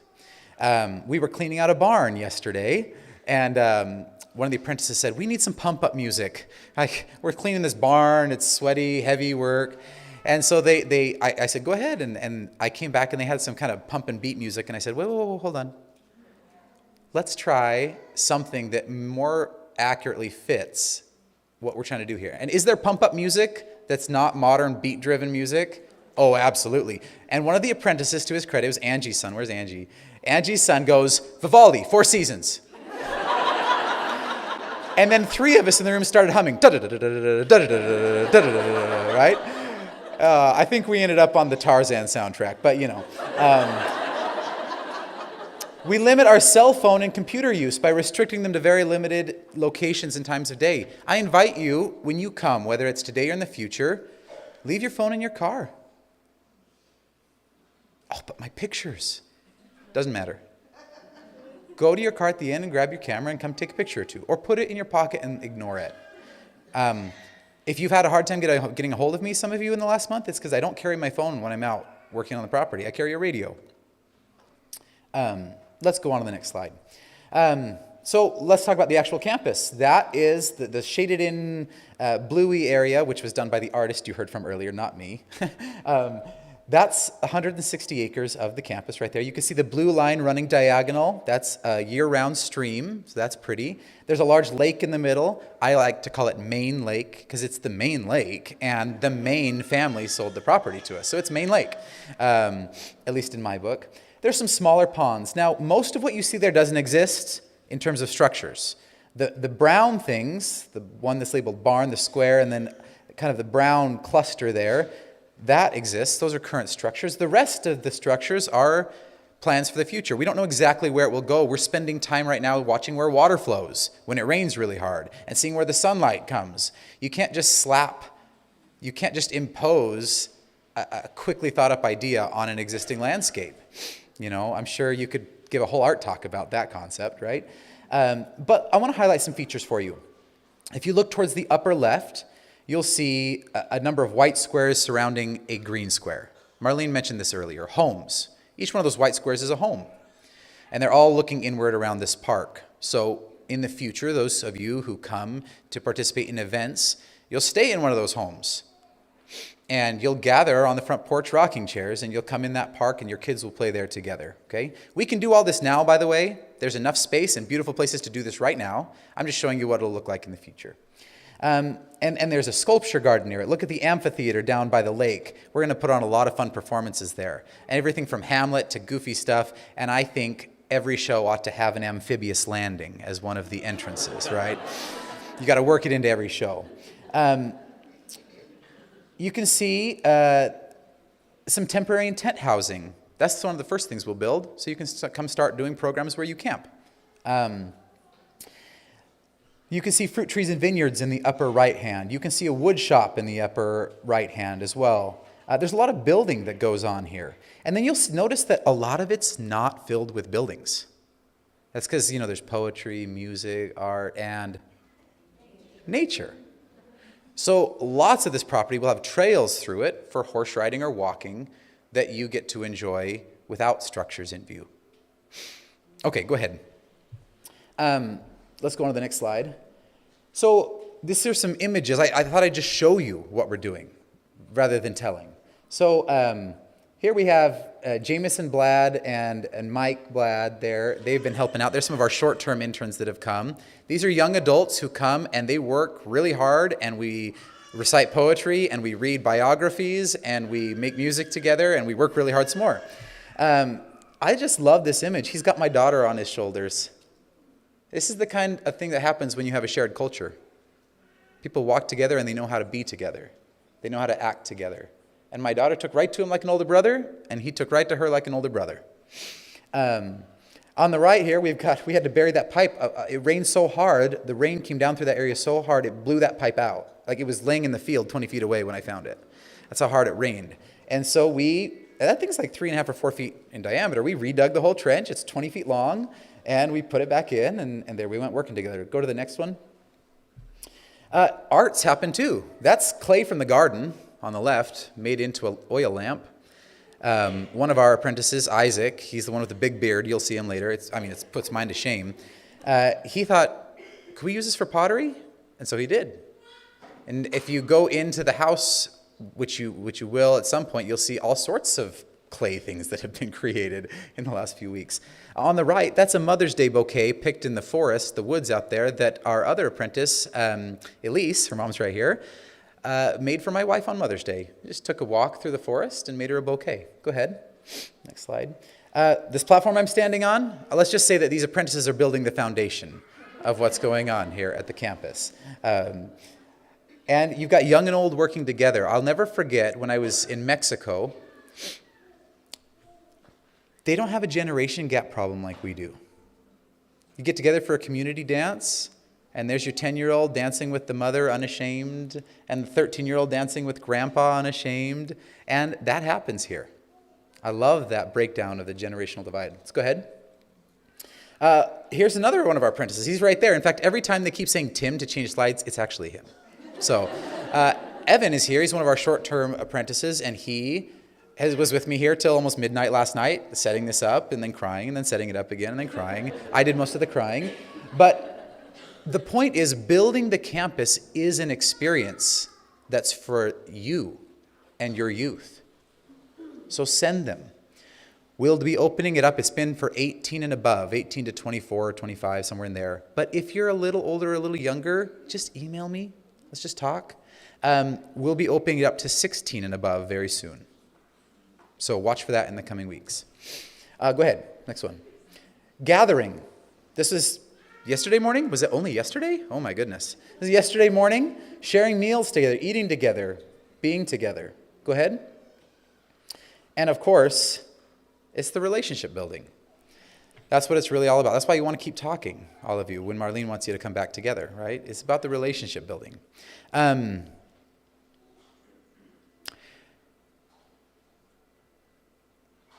To me, the apprenticeship is the most important program we do there. You all as moms can get your hearts warmed and converted. You already have been. You're here, right? And you'll get boosts when you come there. But think if you had been immersed in this when you were 18. Think if you had been a newlywed and you came and did a week-long newlyweds retreat where you were immersed in both the masculine and feminine messages that need to go along with living this way. Okay? That's where I want to focus. Get them young, right? Go ahead, go to the next slide. So, how can you be involved? Why don't you go ahead?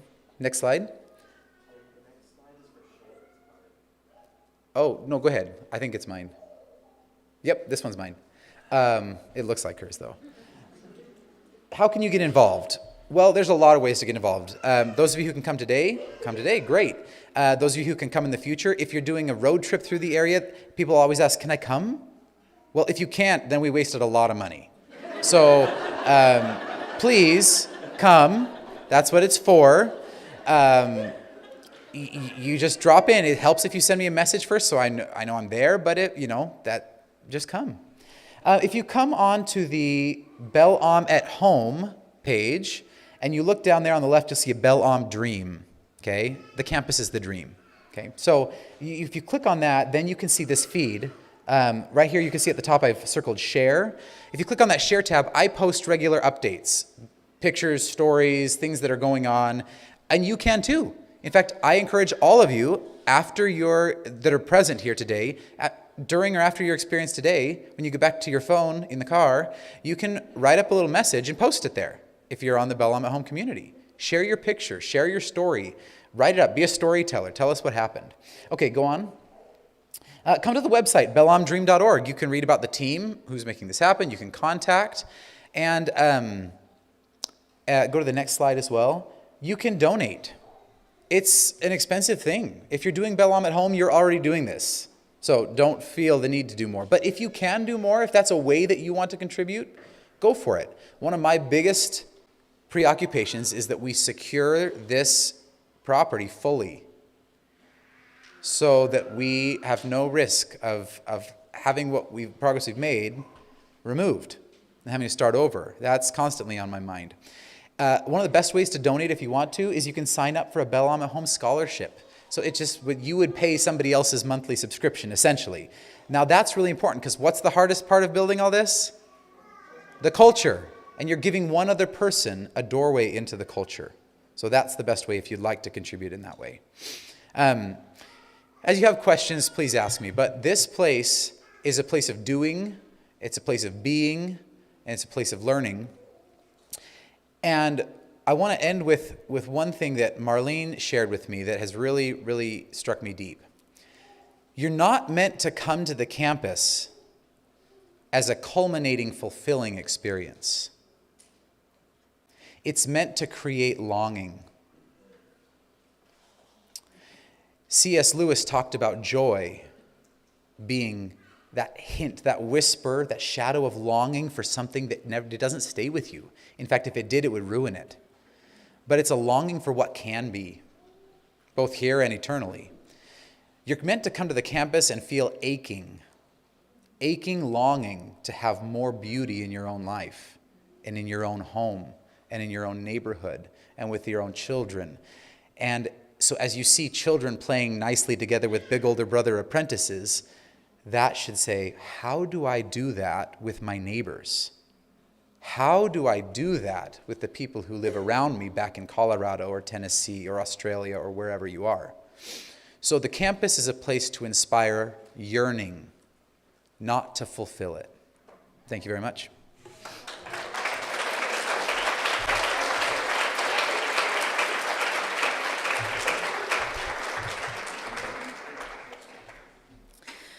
Do you want to stand up?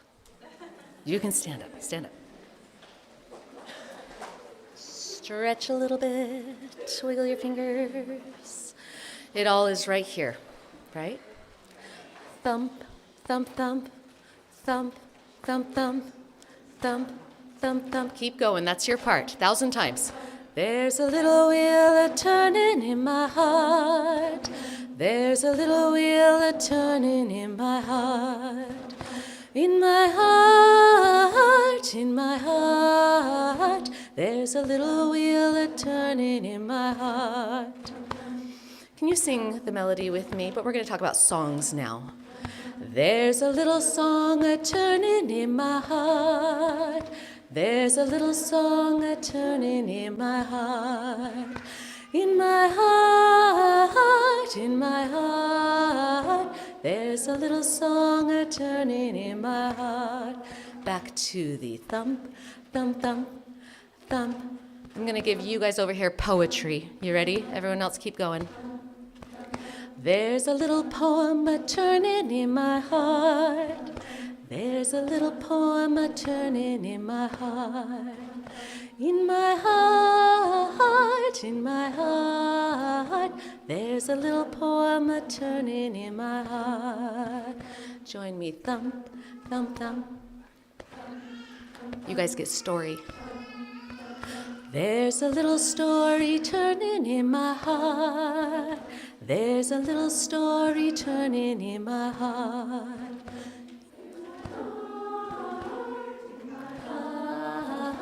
There's a little story turning in my heart. Join me, thump, thump, thump, thump. You get art. I should have put art over there. There's a little art a-turning in my heart. There's a little art a-turning in my heart. In my heart.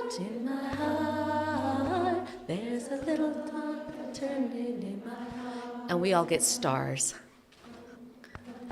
There's a little star a-turning in my heart. There's a little star a-turning in my heart. In my heart, in my heart. There's a little star a-turning in my heart. Get ready to repeat after me. Thump, thump, thump, thump, thump, thump. Your turn. Beautiful. Try this. Thump, thump, thump, thump, thump, thump, thump, thump. You guys are good. Try this. Thump, thump, thump, thump, thump, thump, thump, thump, thump, thump, thump, thump, thump, thump, thump. Wonderful. I'm going to start over here. You guys get thump, thump, thump, thump, thump. You get thump, thump, thump, thump. Oh, sorry. Thump, thump, thump, thump. Thump, thump, thump, thump, thump, thump, thump, thump, thump. Keep going. There's a little child a-turning in my heart. There's a little child a-turning in my heart. In my heart, in my heart. There's a little child a-turning in my heart. Keep going. Join me. Thump, thump, thump. Join me. Thump, thump, thump, thump, thump, thump.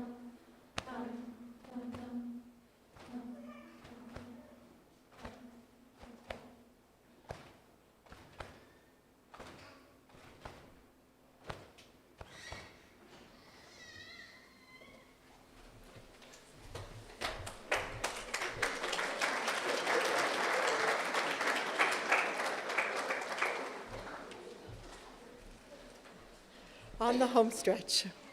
As the vision and dream of the Bell-Om Center for Artful Living campus started to take shape and form, of course, finding a way to fund it was important.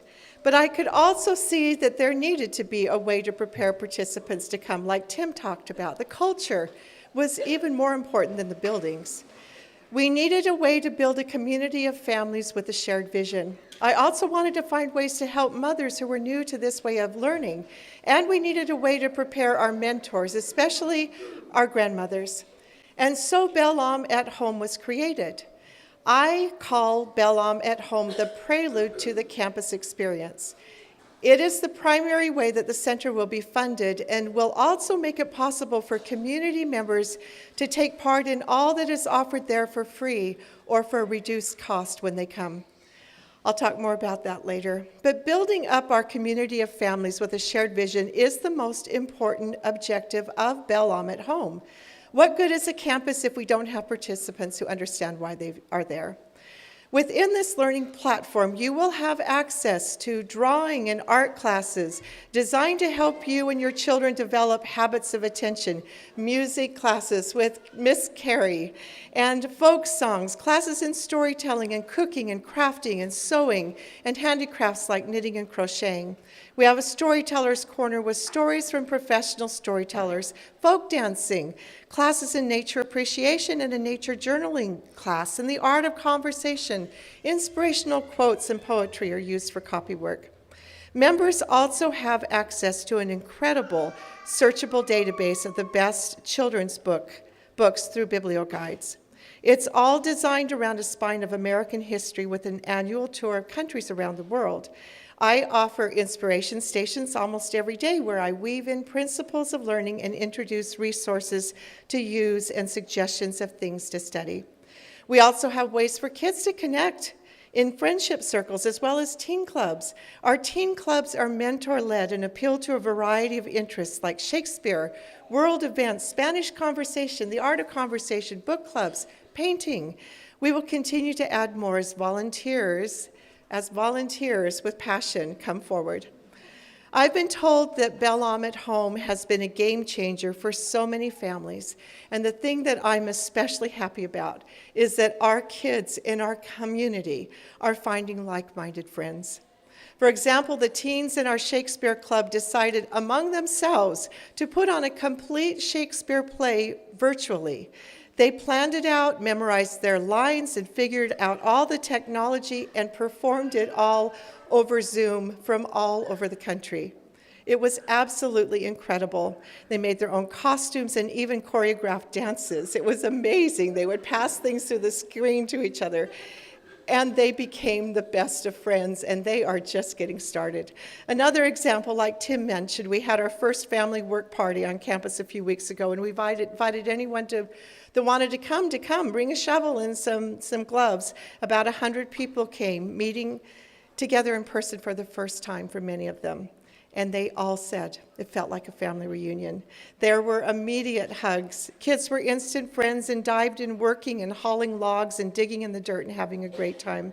My 10-year-old granddaughter called me, and she excitedly told me about her new instant best friend. Then she said, "But Grandma," she said, "she felt like more than a friend. She felt like she was my sister." That is the spirit of community we hope Bel-Am at Home will make possible. Shannon Whiteley, I'm very fond of her. She is my oldest daughter. I'm going to tell you, it's like, well, where's Waldo? I told my girls, they told me they don't want to be highlighted, but there are 4 Peterson girls running around here. They don't all have Peterson on their names, so you can find them. Another daughter couldn't come. She's going to have a baby in a couple weeks, and I said she couldn't come.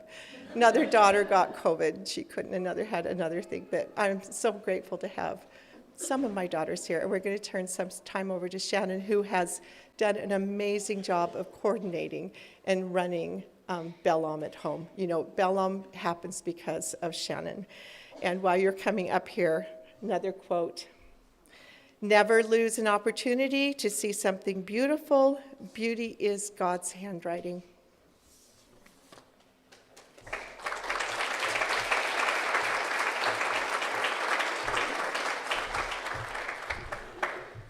So she just gave my entire intro, and I have nothing to say. So we are going to jump into the slides. And as she said, I've been a little busy. I don't even know what these slides say. So this will be fun for us to find out together. So go ahead and go to the next one. So this is Bel-Am at Home. And there's some important things that we want to point out just so you know. If you do nothing else, go to the announcements. That is where we try to not bombard you with things, but if we want you to know something, that is where we're going to put it. Actually, let me back up one second. There is a lot on Bel-Am, and I know a lot of people get on there like, "Oh, I'm so overwhelmed." I get it. I'm overwhelmed putting it together. But I want you to know what our plan was is we wanted something for everyone, not everything for everyone. If all you do is come use it for one thing, there's lots of people that have told me, "Oh, I just use the inspiration stations and it's worth the cost just for that." Or another is like, "The sewing classes have been so much fun." That, you know, maybe find one thing, and you don't even have to do it consistently, but it's there for you when you want it. Also, if you get lost anywhere, just follow my husband's advice and click on the clickable. You will find, just click on something and you will find something, I promise. Go to the next slide. The next thing is the events tab. And this is like Marley pointed out in the Mothers of Influence group. All the events up in this upper corner, they will all list. You can get on in the beginning of the week and say, "Hey, what is happening? I want to go to this." And you can RSVP. It will send you reminders that it is happening. We are changing, I'll talk about it a little bit later, we're changing the teen clubs so that all the events will end up here instead of having to go to all the separate places and figure out where you're going to go. Next one. And the help corner. If you click on things and you can't find anything, come to the help corner. We're going to clean this up. Someday it's on the list. But there is the tutorials and resources. We have a huge frequently asked questions PDF on there that every question that has ever come up and every question that we can think of is on that list. And there's tutorials, how to work things. Again, we'll be updating it over the summer. But also, if you're still lost, just go to the Question Center. Click Ask Here. Anytime you comment on there, I get a notification saying somebody has a question. And if I don't answer it within a day, send it again because I probably saw it and forgot. So please bug me if you don't get your questions answered. And there are others monitoring this. And if you see a question and you know the answer, please answer. It doesn't have to be me. You all know the answers too. So those are the 3 important parts on there. Next slide. So, fun things. Summer opens today, and I forgot to open it this morning. So it will be open at some point. Actually, Aubrey, it opened at midnight, didn't it? Okay, I was smart, and I set it up. Okay. So this summer, again, we have a basic and a premium level. On the basic, every single week, we have a little mini excursion where you get a glimpse of a country, fairy tale, a folk song, nursery rhymes, picture gallery, a treasure hunt, a family movie night suggestion, craft activities, and games to play from the different countries.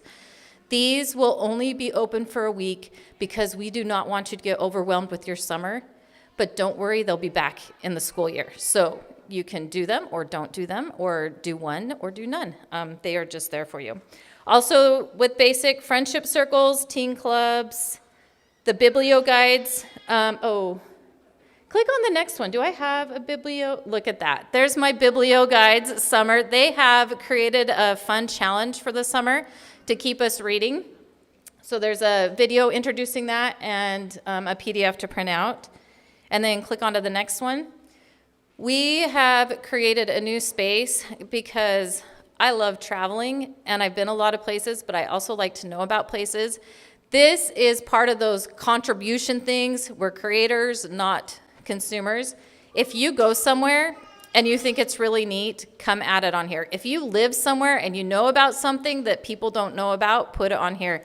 If you're going on a trip and want to go somewhere, you have recommendations of people who have actually been there and not just a big Google feed of whatever somebody paid for to sponsor. These are real live recommendations. So we have broken it up into different areas: museums, food, and I can't remember, there's a third one on there, so just know, go check that out.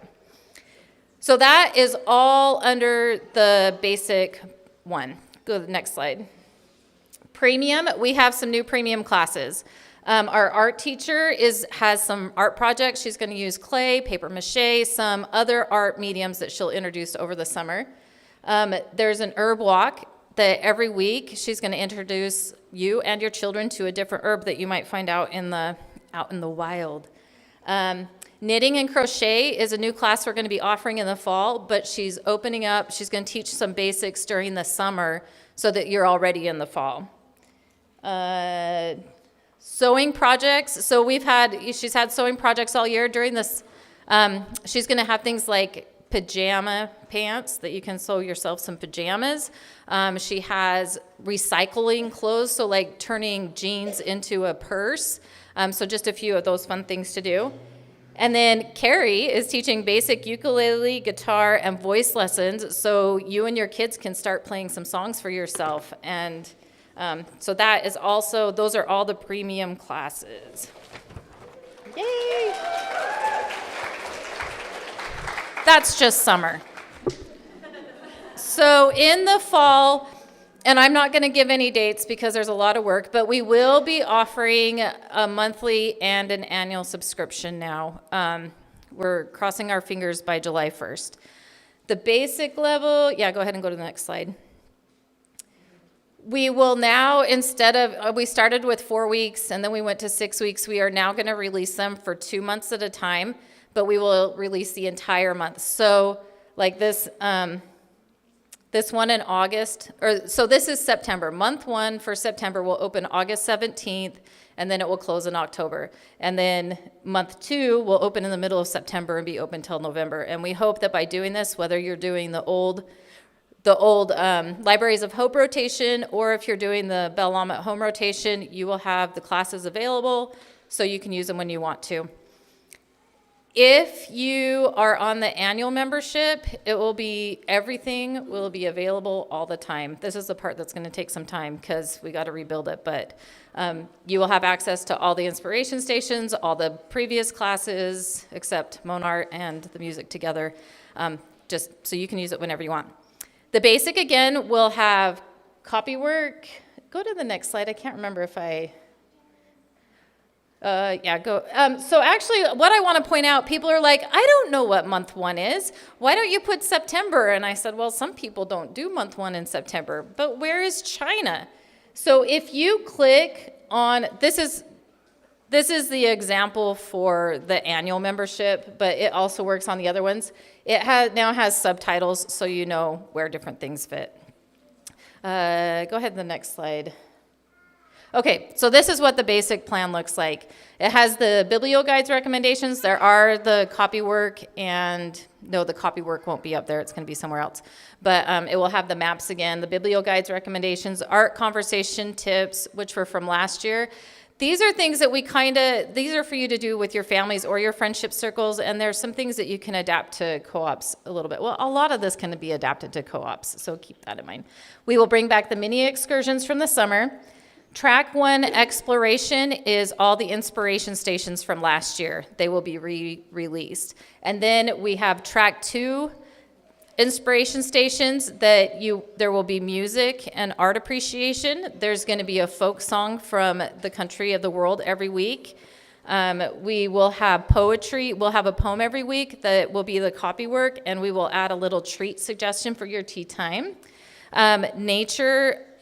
Marlene has told me that she's going to record a story every month from the nature series so that we can listen to her nature.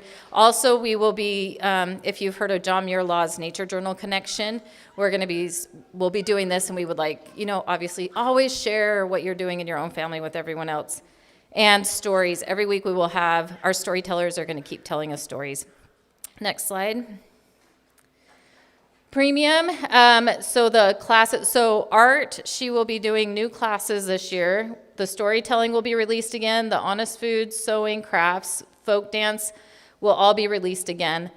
The cookbook that you see there, was it Ty Crossley? Is that Trent Merrill? He was one of the academy teachers, and he was teaching the innovations class. And he wanted to show the kids the entire process of creating a product and getting it through. And what he did is he created an around-the-world cookbook, and he's allowed us to arrange it so it goes along with the rotation, so we will be giving little pieces of that. Knitting and crocheting that I already mentioned. I feel like I'm missing something, but that's the premium. Yeah, next slide. Okay. I was told that my message is you need to get your teens in the teen clubs. We need more people in the teens club. It has been an amazing experience. We have Pinehurst Academy for girls, or young women. I don't see where she went. Sunshine Book Club, storytelling, world events, Spanish conversations, great lives, painting, Isaiah, cooking, and so many more. I was in the teen chat thread the other day, and a mom said, hey, I have a 14-year-old son. We're thinking about homeschooling, and I'm just curious, teens, what's your experience with Bellum at home? And the first response was, I am a 15-year-old, and I love my Well-Educated Heart Academy classes. I love doing the Bellum at home clubs, and they teach a lot. Somebody else said, I'm a girl, however, in Bellum and home in particular has really blessed my life. Just being able to be with such wonderful, good, and pure youth is an amazing experience. They're not too cool to care. Each is genius and invested. All the mentors are fabulous as well, especially being part of the Shakespeare play that some of us did, a great opportunity to create long-lasting friendships, doing something really cool. It's always a nice refresher to be with the teens here after being disappointed with teens in other areas of my life. I would totally recommend Bellum to all like-minded youth. And then I love Bellum is awesome. We have made a lot of friends, guys and girls. It would take a while to list all the awesome friends that I have made. Bellum is absolutely wonderful, and there are so many amazing people that I've been blessed to come to know and be friends with.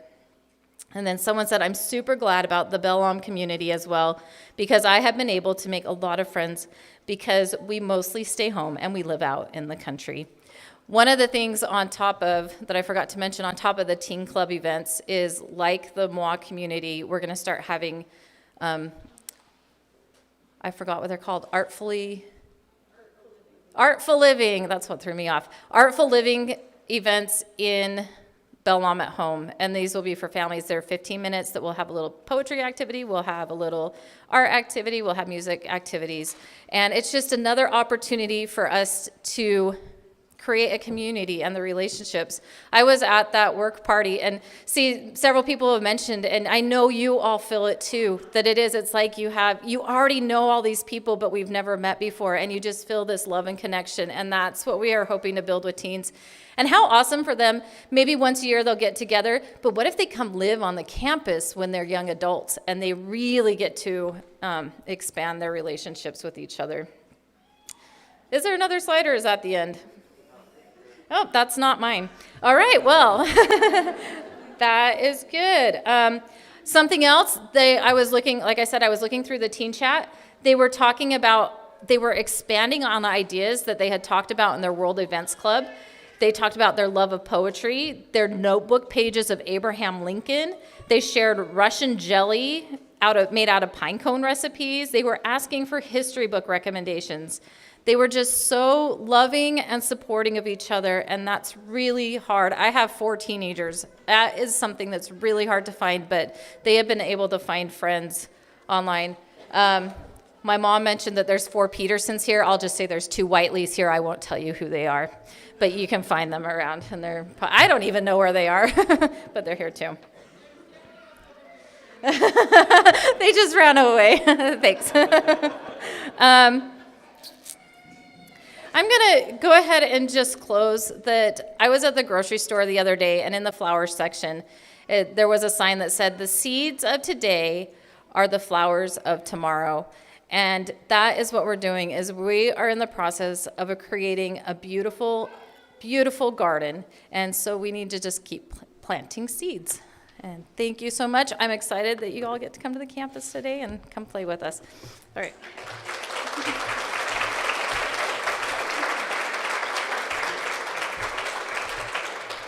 So this is the last musical immersion experience we get to have, and I just wanted to thank you guys so much for being brave and singing and making the music. It's so important and it's so great. I forgot to say that the song Because I Sing was actually written by Uncle Jerry. Those of you who have been doing the music together with us, you know him. And over COVID, he and his wife did free COVID sing-alongs, Zoom sing-alongs. And it's that kind of planting seeds and nourishing arts that I love so much. So thank you for doing that here with us. Can you please join me this side? Spin and stop. Spin and stop. Perfect. Keep going. Spin and stop. Spin. Keep going. La da dee da dee da dee dum dum. La da dee da dee da dee. La da dee da dee da dee dum dum. La da dee da dee da dee. La da dee da dee da dee dum dum. La da dee da dee da dee. La da dee da dee da dee dum dum. La da dee da dee da dee. Find a different way to spin and stop. Spin and stop. Spin and stop. La da dee da dee da dee dum dum. La da dee da dee da dee. La da dee da dee da dee dum dum. La da dee da dee da dee.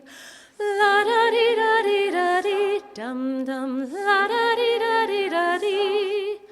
La da dee da dee da dee dum dum. La da dee da dee da dee. Stand, stand and stop.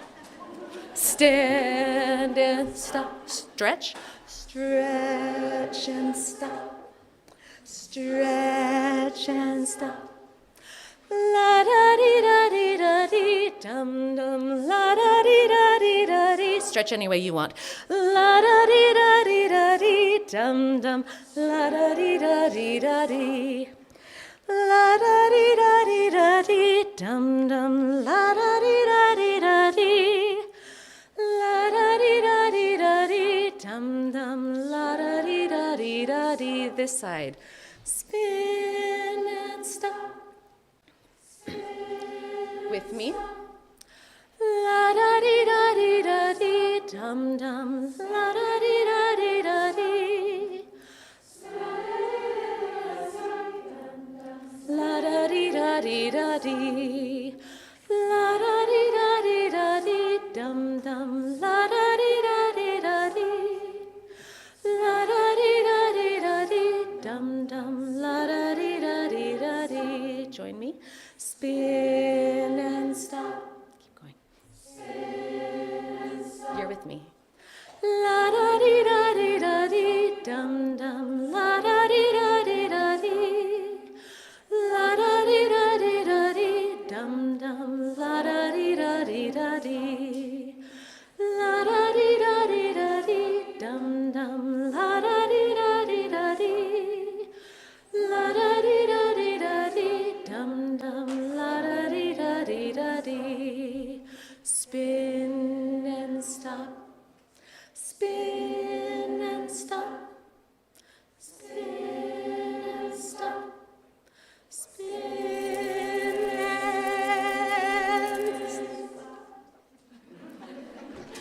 Please don't stop making music.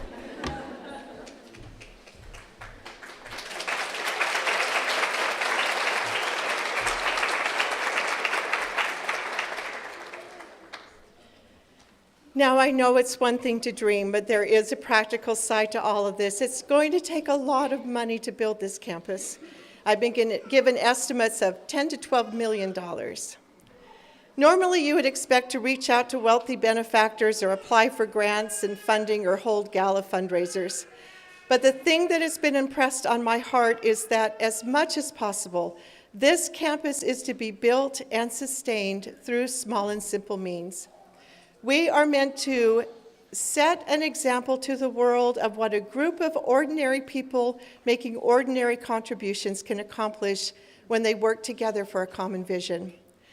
As I was pondering one day and wondering how it could happen, I had two distinct thoughts come to me. The first was, there are 7,000 ye know not of, but I know them. That reminded me of Elijah. You may recall when Elijah fled to the wilderness thinking he was the only believer of God left, the Lord told him there were actually 8,000 believers back in the city that Elijah knew not of. But the Lord knew who they were and numbered them. And I felt that about these 7,000 families, that he knew who they were.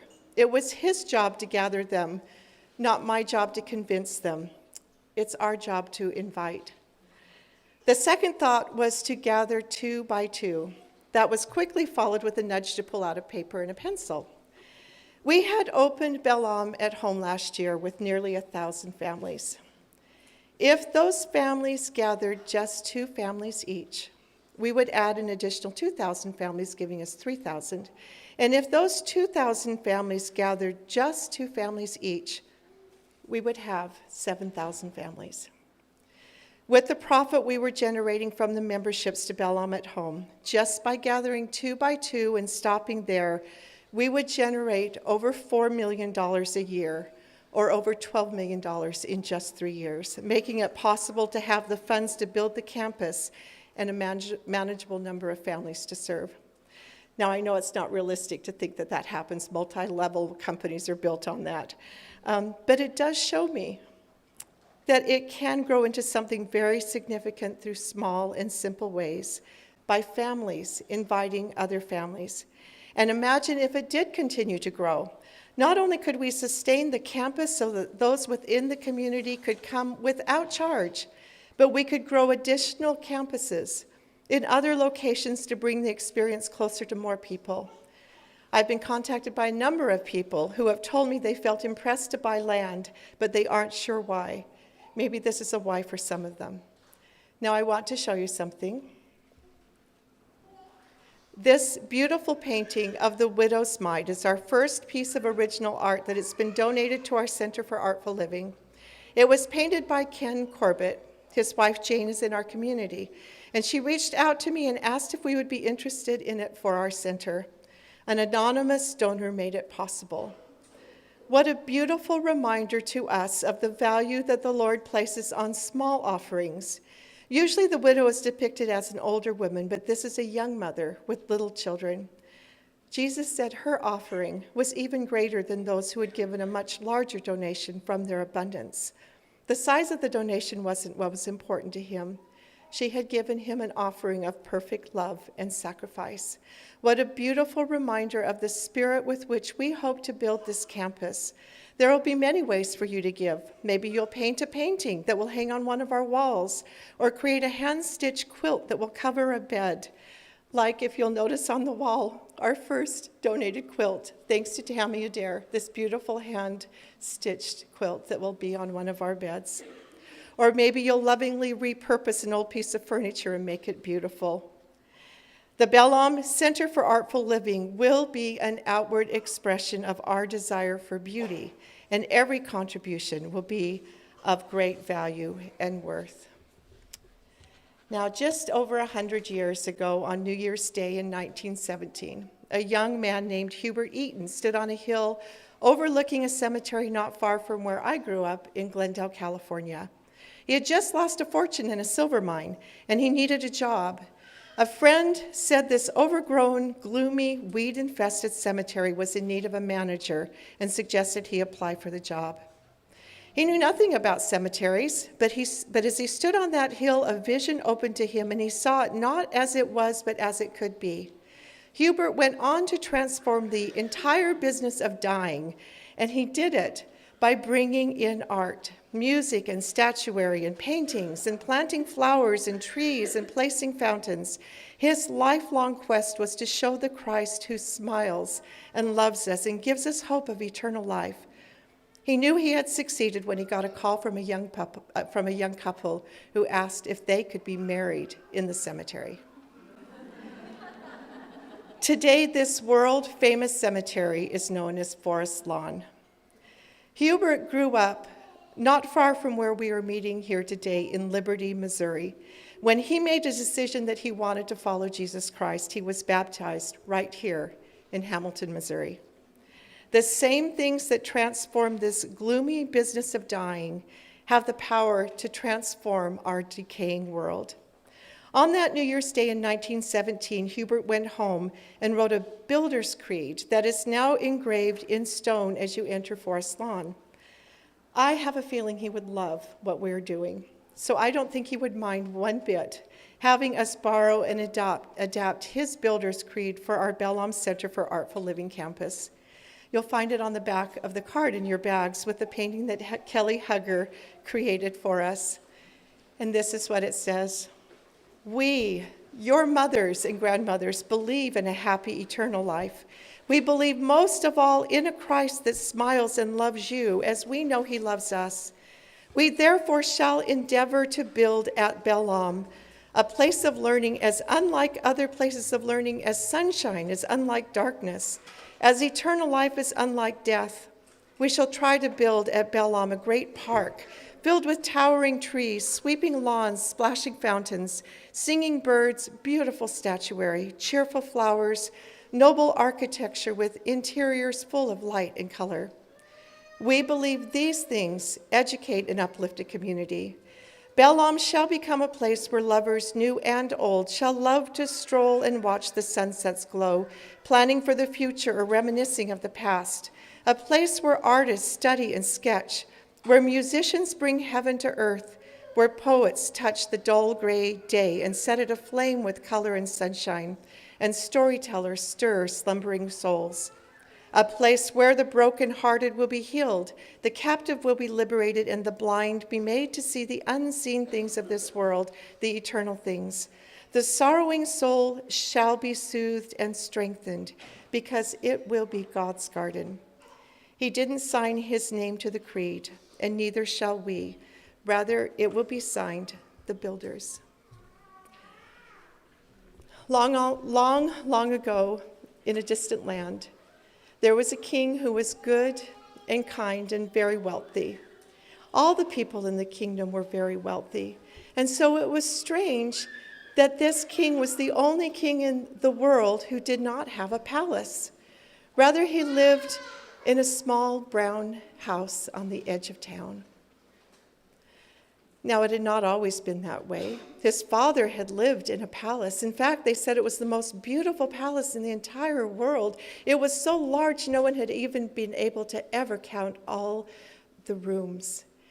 It was beautiful beyond words. It was made of white marble walls that glistened and gleamed in the sunlight. It was surrounded by white marble columns, and behind the columns were niches where fine art hung that people came from far and near to see. It was beautiful. It was so old that nobody knew who had built it. Nobody knew when it had been built. And then one day, when the people were out at a festival, they heard a rumbling. And when they rushed back to the city center where the palace had been, it was completely gone. The only thing left was a patch of dirt where it had stood, a desert place without even a stone. The people mourned the loss of their palace. And the king became so depressed that he grew old before his time, and he died. And that is how his son came to be king, and how he came to be the only king in the world without a palace. Now, members of his kingdom offered to rebuild the palace, but he said, "It's useless. None of us know how to build like that. I will not build an inferior building." And so they remained without. But not all were without hope, because there was an old book that had an old legend in it that said that no one actually had ever built the palace, but rather it had risen in a single day by the sound of music. Music had been so powerful, but over time, little by little, the people forgot about the power of music as they became interested in other things. But the thought caught the imagination of the musicians of the kingdom. What has been done before could be done again. So each musician fancied for himself the glory that would come to him if they wrote the tune and wrote the music that would bring their palace back to their kingdom. And so over the years, the musicians would take turns coming to the place of the palace and would play their music and would leave disappointed. People mocked them. They laughed at them. It didn't bother them because the thought of the glory that would be theirs for raising this palace was greater. Well, in this kingdom there lived a young boy named Agathon who aspired to be a musician one day. He had a little lyre, and it said that the music that he played on this lyre was so sweet. And he had a little friend named Philo who also had a lyre. And their conversations would go like this sometimes. "Oh, Philo, I bet one day you'll write the music that will bring the palace back." And Philo would say, "Oh, no, Agathon, you are much better than I am. I'm sure it will be you that will bring the palace back." And then they would say, "We're such dear friends. Whichever one of us that does it, we'll be so happy for them." Well, one day, Agathon was playing his lyre. And for the first time, Philo picked up his lyre, and he started to play at the same time. And he had longer strings on his lyre, so the notes were a little bit lower. But when the two of them played together, they had never heard music like that before. And they said, "We've got to go to the chief musician and let him know of our discovery. If two people playing an instrument together can sound so beautiful, what must 3 or 4 or more?" So they rushed to the chief musician and told him. But instead of being excited, he looked at them and said, "Well, even if that was true, I don't know of a single musician in the kingdom that would give up the glory that would be theirs if they created the song." And Agathon said, "Wouldn't it be enough that you've done this for your king who you love?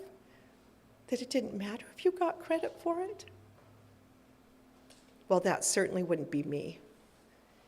And the boys left disappointed, a little sad. And as they walked home, they heard another lyre. And they followed it to a little crippled boy that lived outside of town. And he had a lyre that had strings were a little bit longer and played a little bit deeper. And they told him about this new music. And so the little boy picked up his instrument, and the 3 of them played this music that was so exquisite. They looked at each other with eyes of wonder. Do we dare? What if we went to the place of the palace and played our music? Well, it wouldn't hurt anything. Tomorrow was going to be a festival day. They said maybe no one would be there. So they got up early in the morning to go try the music. But already the place was filled with musicians, wannabe musicians, that all thought that they had the song that was going to bring the palace. But no one was playing because no one wanted to be the first one. Agathon said to his friends, let's just go start playing. Maybe when they hear our music, they'll want to join in. And so the 3 young boys sat in the middle of the place of the palace and started to play.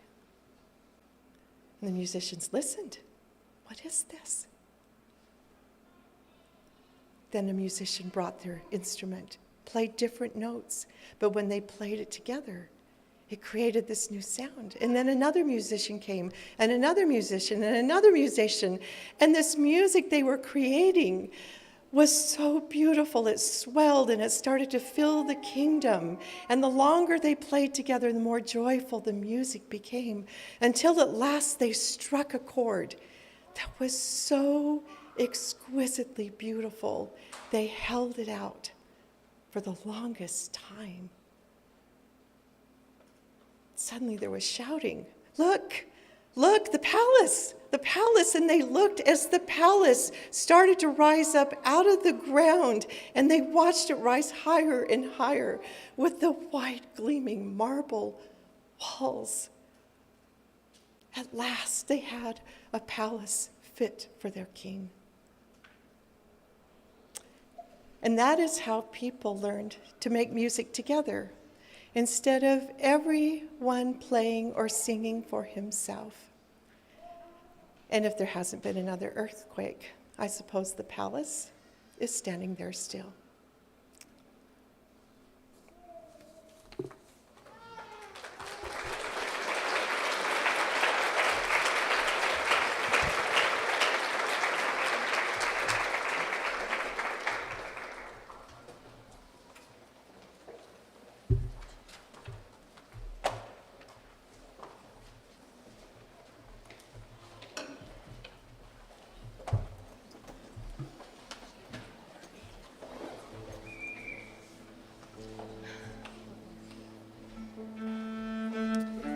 This is where you need the other side of your paper.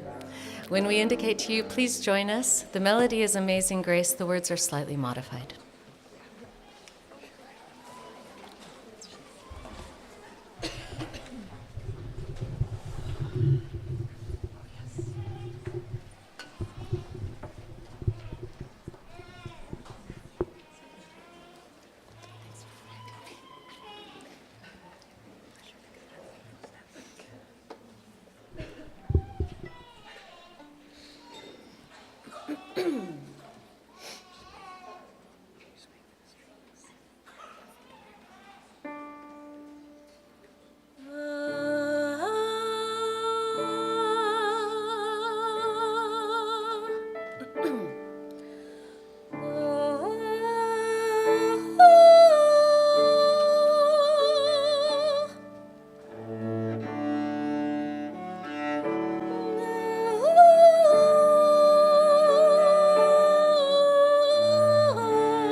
That beautiful music was created for our celebration by Rachel von Niederhausen, who serves on our board of directors, and Rachel Molman, who many of you met at the Simple Joy Conference.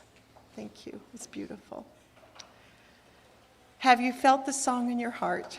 To borrow the words of Isaiah, awake and put on your beautiful garments and come singing songs of joy. That ends our live